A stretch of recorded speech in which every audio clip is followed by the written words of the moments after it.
So hello guys, good morning, welcome back to my YouTube channel Phoenix Bhavesh. आपका एक बार फिर से स्वागत है मेरे यूट्यूब चैनल में। आज हम लोग का राइड का तीसरा दिन है गाइस, और आज की जो राइड है उज्जैन से लेकर के ओमकारेश्वर तक की होने वाली है। तो चलिए गाइस, ओमकारेश्वर के लिए अब निकलते हैं और ओमकारेश्वर महादेव के दर्शन मैं आप लोग को करवाता हूँ। ठीक है गाइस, तो we are all set to leave. अब हम लोग चलते हैं। गाड़ी भी वार्म अप हो गई मेरी। पहुँचते तक हमने 7 से 51 किलोमीटर कुछ गाड़ी चलाई है, और अब जो है आगे की राइड जो है हम चालू करेंगे। चलते हैं गाइस, महाकाल का नाम लेते हैं। जय महाकाल।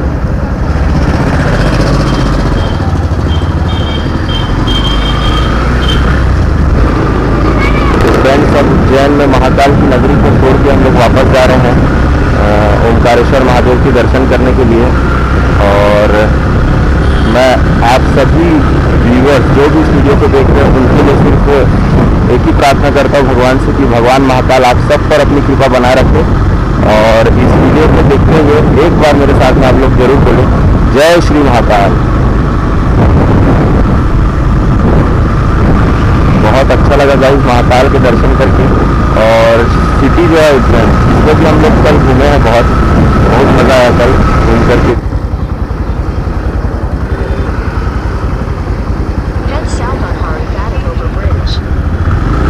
तो गाइस, मैं मैप लगाना भूल गया था, और यहाँ पे टर्न है तो मैंने सोचा कि क्या कहीं यहाँ से मुड़ना ना हो, इसीलिए फिर मैंने रोक करके पहले मैप लगा लिया, उसके बाद में अपन चल रहे हैं। नाश्ता आ गया, ये पोहा खाने वाले हम लोग, और चाय इसके बाद लेकर के आएंगे। इस तरह के कुछ कूपन मिलते हैं यहाँ पे पोहे के। मीठा एकदम एमपी का पोहा ऐसे ही रहता है, एकदम मीठा मीठा टाइप। और ये हमारी गाड़ी है।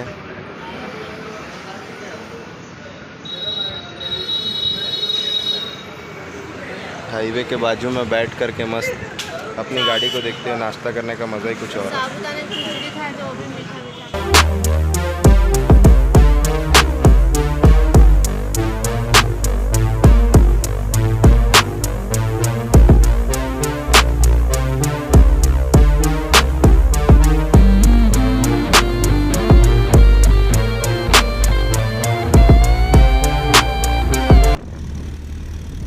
हाँ जी फ्रेंड्स, तो अभी हम लोग ओमकारेश्वर सिटी के अंदर एंटर कर रहे हैं। ओमकारेश्वर ज्योतिर्लिंग जो है यहाँ से अभी भी 12 किलोमीटर का डिस्टेंस बचा हुआ है। और सड़कें जो है यहाँ की गाइस बहुत ही अच्छी है, जाने में कोई भी दिक्कत नहीं हुई। उज्जैन से लेकर के ओमकारेश्वर तक का जो डिस्टेंस था, कहीं कहीं पे बहुत ही कम जो है रोड ख़राब मिली होगी तो मिली होगी, नहीं तो बाकी बहुत अच्छी रोड हम लोग को मिली थी यहाँ से। और अभी यहाँ से जो ये रास्ता, ये तो बहुत ज़्यादा अच्छा था। जब यहाँ से हम लोग जा रहे थे तो जो दोनों तरफ पेड़ लगे हुए एकदम अच्छा लग रहा था यहाँ पे गाड़ी चलाने में, तो बहुत मज़ा आ रही थी यहाँ पे। और यहाँ पे गाइस हम लोग अभी ओमकारेश्वर सिटी के अंदर एंटर कर चुके हैं, और यहाँ से ओमकारेश्वर ज्योतिर्लिंग बहुत पास में। तो फ्रेंड्स, अभी हम लोग सीढ़ी से उतर करके नीचे जा रहे हैं। नदी के उस पार में ओमकारेश्वर महादेव का मंदिर है, और इस पार में ममलेश्वर महादेव का मंदिर है। ये देखिए गाइस, आप लोग को सामने में ओमकारेश्वर महादेव का मंदिर दिख रहा होगा। और ये मंदिर में जाने के लिए आपको नाव का आप सहारा ले सकते हैं। सामने आपको नावें दिख रही होंगी, और 2 ब्रिज बने हुए हैं। सामने एक ब्रिज दिख रहा है और इस तरफ और एक ब्रिज है लेफ्ट हैंड साइड में। और दोनों ब्रिज से आप जा सकते हैं अपनी सुविधा अनुसार, या चाहे तो आप नाव से भी जा सकते हैं। साक्षी की तबीयत थोड़ी ठीक नहीं है, तो पैदल चल के जाना पॉसिबल नहीं होगा, इसलिए हम लोग नाव से जाने का कोशिश कर रहे हैं फ्रेंड्स। तो अभी हम लोग नाव में बैठ गए और जा रहे हैं ओमकारेश्वर महादेव। तो गाइस, ये देखिए ओमकारेश्वर मंदिर की भीड़ कितनी ज़्यादा है, कितनी लंबी लाइन लगी और कितनी ज़्यादा भीड़ है। तो फ्रेंड्स, हम लोग यहाँ पर लाइन में लगभग 1.5 से 2 घंटे वेट किए। उसके बाद में हम लोग को महादेव के दर्शन हो गए थे। और सामने अभी आप लोग जो गेट देख रहे हैं, यहाँ से अंदर जाने के बाद में हम लोग को बिल्कुल भी मोबाइल यूज़ करते नहीं बन रहा था, इसलिए हम लोग अंदर का शूट नहीं कर पाए। तो गाइस, अभी हम लोग ओमकारेश्वर मंदिर से दर्शन करके निकले हैं। और ऐसी नावें चलती हैं यहाँ पे, स्पीड बोट टाइप की, बहुत तेज़ चलती है। लेकिन अभी हम लोग जा रहे हैं विष्णु जी के विराट रूप की तरफ, ऐसा बोलते हैं उसे। और क्या है यहाँ पे वैसे अभी जाके पता चलेगा। तो गाइज़ ये है विष्णु जी का विराट स्वरूप। नाव वाले ने हमको मतलब यहीं पर लेकर के आए थे, जो सामने में रिपेयरिंग चल रहा है विष्णु जी की मूर्ति का, यही है विष्णु जी का विराट स्वरूप। और उसने नाव से बैठे बैठे दर्शन करवा दिया, वहाँ जाने का मौका भी नहीं दिया उसने।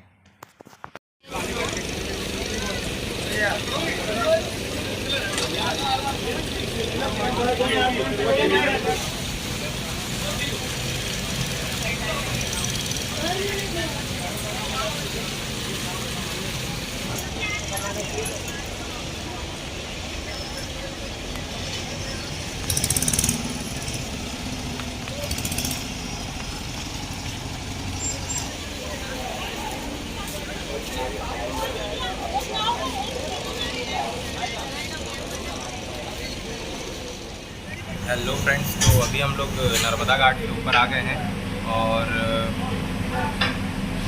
पूरा नर्मदा घाट में मतलब ओंकारेश्वर भगवान के दर्शन किए हम लोग ने।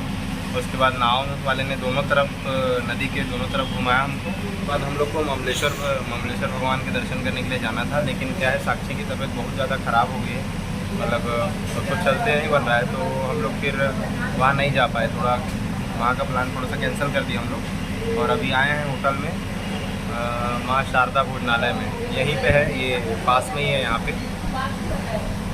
तो यहाँ पे आए हैं और खाने का ऑर्डर दिए हैं, जो भी थोड़ा बहुत हल्का फुल्का खाना खा के यहाँ से फटाफट निकलना पड़ेगा, क्योंकि हम लोग का प्लानिंग था कि हम लोग 4 बजे निकलेंगे, लेकिन 4 से ज़्यादा हो गया और अभी टाइमिंग हो गया है 5:15 हो गया टाइमिंग अभी, तो लेट भी बहुत हो गया गई। तो अच्छी की भी तबीयत ठीक नहीं है, देखो यहाँ पे सो रही है और पता नहीं अब कितने दूर तक जा पाएंगे साक्षी के साथ में। मेरा प्लान तो है कि हम लोग नागपुर तक पहुंच जाए, कम से कम नागपुर पहुंच जाएंगे तो आराम से, वहां से कोई दिक्कत भी नहीं है, सीधा सीधा रास्ता है, बस 1-2 जगह पे कहीं रोड का काम चल रहा है और वो भी घाट सेक्शन में, तो वहाँ से थोड़ा आराम से चलाना है, बाकी तो सब रोड बढ़िया है। अभी तक के लिए बस यही अपडेट था।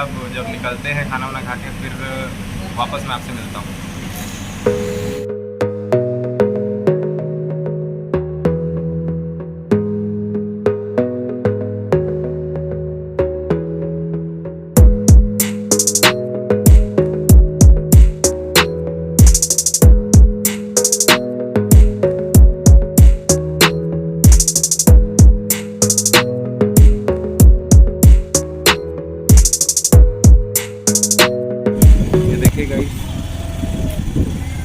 भीड़ों ने पूरा रास्ता घेर लिया और यहाँ कितनी सारी भीड़ है, 1000 से ज़्यादा भीड़ होंगी ऐसा लग रहा है। तो फाइनली गैस हम लोग को भीड़ों ने रास्ता दे दिया और हम लोग अब इस सुंदर सी रोड में आगे बढ़ते जा रहे हैं। वैसे ये देखिए गाइस, ऊँट कितने सुंदर दिख रहे हैं, ऊँट भी। इतनी अंधेरी टाइप की रात है और अंधेरा होने का टाइम हो गया गाइस, लेकिन रोड बढ़िया है तो चलाने में भी कोई दिक्कत नहीं है। अब जितना आगे अपन जा सकते हैं उतना आगे जाएंगे और जहाँ पे स्टॉप अगर कहीं रुकने की जगह मिलेगी तो रुकेंगे और नहीं मिलेगी तो फिर हम लोग आगे निकल जाएंगे।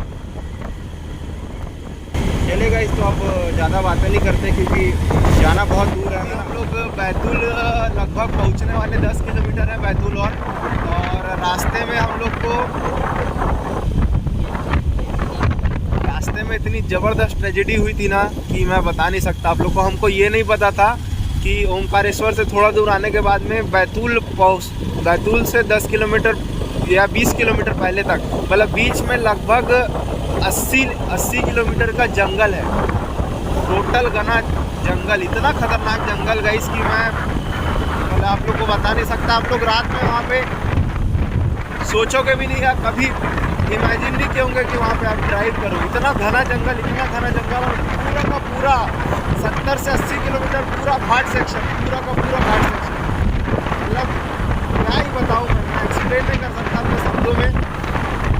सिर्फ ना मैं जानता हूँ, मेरे भगवान जानते हैं वहाँ से मैं कैसे निकल के आया हूँ। कंटिन्यू गाड़ी चलाते जा रहा हूँ, लगभग 200 किलोमीटर से ज़्यादा हो गया गाड़ी चला रहा हूँ मैं, और गाड़ी से उतरा नहीं हूँ।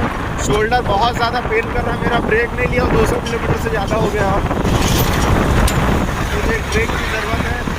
तो बैतूल पहुँच करके मैं एक ब्रेक लूँगा और समझूँगा कि करना क्या है, आगे चलना चाहिए कि नहीं चलना चाहिए, और चलना चाहिए तो फिर चल लूँगा, और यदि नहीं चलना चाहिए तो फिर यहीं बैतूल में रूम वगैरह लेकर के हम लोग रुकेंगे। हाँ जी फ्रेंड्स, तो हम लोग बैतूल पहुँच के एक ढाबे पे रुके थे। वहाँ पे मतलब खाना वाना खाने के लिए रुके थे हम लोग, लेकिन खाने के लिए खाना बनाने वाला मतलब वहाँ का जो शेफ़ था वो नहीं था वहाँ पे। तो चाय बस अवेलेबल था वहाँ पे, तो चाय वगैरह पी के हम लोग निकले वहाँ से अभी आगे। और ये जो सीधा स्ट्रेट रोड है ये नागपुर के लिए जाता है। रोड एकदम मक्खन है, कोई दिक्कत नहीं है, बारिश भी नहीं हो रही है, मौसम भी साफ़ है और ठंडा है, तो गाड़ी चलाने में भी कोई परेशानी नहीं है। तो अब हम लोग डायरेक्टली नागपुर के लिए निकलते हैं। हाँ जी फ्रेंड्स, तो अभी हम लोग यहाँ नागपुर हाईवे पे रुके थे और ये हाईवे देखिए पूरा सुनसान हाईवे, पूरा सुनसान हाईवे, दूर दूर तक कोई बंदा नहीं, कुछ नहीं, एकदम खाली हाईवे। और साक्षी को यहाँ पे ठंडी लग रही थी, तो ये जो जैकेट पहन रही है साक्षी, ये जैकेट पहनने के लिए मैंने गाड़ी रोकी थी। गाड़ी अभी भी स्टार्ट ही है और इसीलिए मैंने गाड़ी रोकी थी। अब वो जैकेट पहन ली तो क्या ठंडा लगने लग गया है, क्योंकि बारिश वारिश हुई है इधर पे, तो ठंडा लगने लग गया। मैं तो रेनकोट पहन के ही गाड़ी चला रहा हूँ, क्योंकि रेनकोट पहने रहा हूँ तो अंदर से गर्मी लगती ही रहती है। तो बस इतना ही बताना था। अब हम लोग आगे निकलते हैं और नागपुर पहुँच के रुकेंगे डायरेक्ट। बैतूल से डायरेक्ट चले तो अभी यहाँ पे रुके, यहाँ से नागपुर 100-120 किलोमीटर होगा। और गाड़ी की हालत कुछ ऐसी है गाइस, पूरी तरीके से ताबड़तोड़ गाड़ी गंदी हो गई है, ताबड़तोड़। ये है अभी गाड़ी की हालत।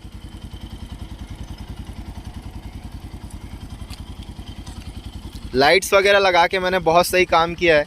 गाड़ी की लाइटों को पोंछा हूँ, इतनी गंदी हो गई थी गाड़ी की लाइटें कि सामने लाइट भी ढंग से नहीं पड़ रही थी। फिर जाके मैंने गाड़ी की लाइट को पोंछा है।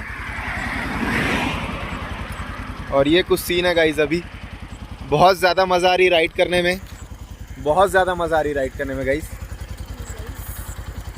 इतना मज़ा आ रहा है मेरे को कि मैं बता नहीं सकता। मेरे को पूरी रात राइड करवा लो, रात मतलब रात भर चलने में तो मेरे को बहुत मज़ा आता है। साक्षी की तबीयत बस थोड़ी ठीक नहीं, इस वजह से हम लोग को थोड़ा दिक्कत हो रहा है बस राइड करने में, नहीं तो कोई दिक्कत ही नहीं है। मतलब एकदम मक्खन रोड है, एकदम मक्खन, बस चलने ही दो गाड़ी को, रोको ही मत। और ये गाड़ी इतनी बेहतरीन है कि मेरे को बहुत मज़ा आ रहा है गाड़ी चलाने में। चलिए गाइस, अब नागपुर पहुँच करके हम लोग मिलते हैं आपसे। Bye bye. हाईवे पे ज़्यादा देर तक रुकना सही नहीं है ना, गाड़ी यहाँ आ रही है जा रही है। तो गाइज़ हम लोग नागपुर पहुंच गए हैं और अभी सुबह के 4 बज रहे हैं और रास्ते में हम लोग 2-3 जगह रुक के चाय वगैरह पीते हुए और चिप्स वगैरह खाते हुए आराम से आ रहे हैं। और कोई हड़बड़ी नहीं है, आराम से गाड़ी चला करके आ रहा हूँ मैं। और क्या है गाइज़, जब हम लोग ओमकारेश्वर से जब से शाम को 6 बजे से निकले तब से लेके अभी तक गाड़ी कहीं पे भी नहीं रुकी, कंटिन्यू चल रही है। और हम लोग ये सोचे थे कि नागपुर आकर के हम लोग यहाँ किसी होटल में स्टे कर लेंगे। पहले हम लोग सोचे थे कि हम लोग बैतूल में स्टे कर लेंगे, लेकिन फिर हम लोग सोचे कि अब बैतूल पार करके नागपुर में रुक लेंगे। लेकिन नागपुर पहुँचते पहुँचते 4 बज गए सुबह के। तो अब अगर हम लोग यहाँ पर रुकेंगे तो कल का पूरा दिन वेस्ट होगा, कल के दिन भी ड्राइव करना पड़ेगा। नांदगांव यहाँ से बहुत ज़्यादा दूर नहीं है, तो मैं ये सोचा हूँ कि डायरेक्टली हम लोग नांदगांव के लिए निकलेंगे। अब यहाँ पे रुकने से कोई मतलब नहीं है, कल का पूरा दिन वेस्ट हो जाएगा। भले मैं आराम से जाऊँगा, चाय वगैरह पीते हुए आराम से नांदगांव पहुँच जाऊँगा तो बेहतर रहेगा। लेकिन जितने जल्दी घर पहुँचूँगा उतने जल्दी मुझे आराम करने के लिए मिलेगा, क्योंकि कंटिन्यू राइड अभी बहुत लंबी हो गई है। तो अब डायरेक्ट नांदगांव पहुँच के ही मैं रुकूँगा।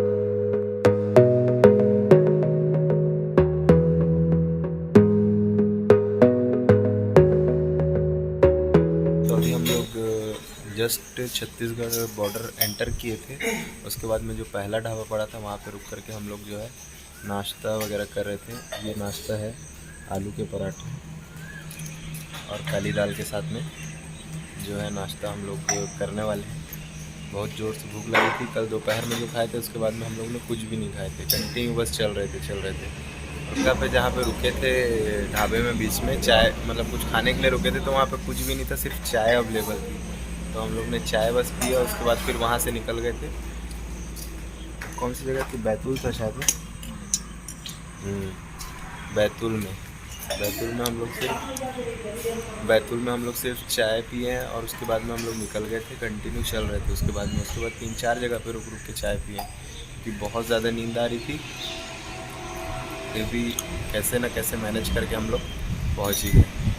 और अब थोड़ी देर में हम लोग घर भी पहुँच जाएंगे। बस ये पराठा फटाफट फिनिश करते, उसके बाद फिर यहाँ से निकलते घर के लिए। हाँ जी फ्रेंड्स, तो अभी हम लोग का नाश्ता वगैरह करके हो गया है और अब हम लोग घर के लिए निकलने वाले हैं। गाड़ी की हालत देखने के लायक है, आज तक गाड़ी इतनी गंदी कभी भी नहीं हुई।